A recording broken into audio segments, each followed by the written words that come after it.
আমার লাইফে আমি একটা মেয়েকেই দেখতে গেছি এবং তাকেই বিয়ে করছি। না না, আমি আর কোনো মেয়ে দেখি নাই, একটা মেয়েকেই দেখতে গেছি, তাকে বিয়ে করছি। জি, আমি অনেক অনেক নার্ভাস ছিলাম, অনেক।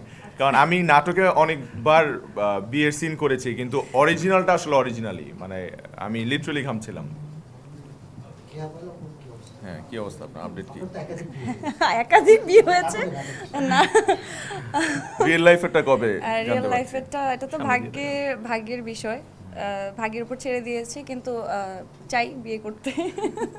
বেশি দিন ছেড়ে দিও না, নিজের একটু দায়িত্ব নিও।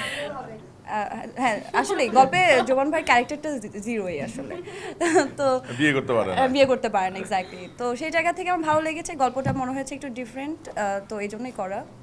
পাইলের সাথে স্পেশাল কিছু ছিল না, তবে আমার 3টা নায়িকা ছিল, এটা আমি খুব স্যাটিসফাইড। থ্যাংক ইউ দাদা আমার 3টা নায়িকা দেওয়ার জন্য। তো পার্শা ছিল, ও হচ্ছে অ্যাক্টিং করে, খুব ভালো করছে, গান করে ভালো। মারিয়া আছে, মারিয়ার সাথে আমার একটা ফার্স্ট কাজ, সো এই কারণে ওর সাথে একটা ভালো এক্সপিরিয়েন্স হয়েছে। সামনে হয়তো বা আমরা আরো প্ল্যান করব। আর ওয়েলকাম। আর পায়েলের সাথে তো অগণিত কাজ করছি, হ্যাঁ, অগণিত। ভালো কিছু বলতে পারলাম না, সরি।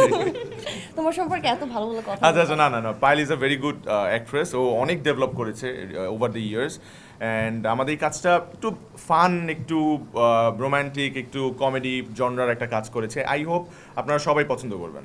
মানে ব্যালেন্স, মানে গল্পের খাতিরেই, আসলে গল্পের প্রয়োজনেই 3জন ক্যারেক্টার ইন করেছিল কাজে।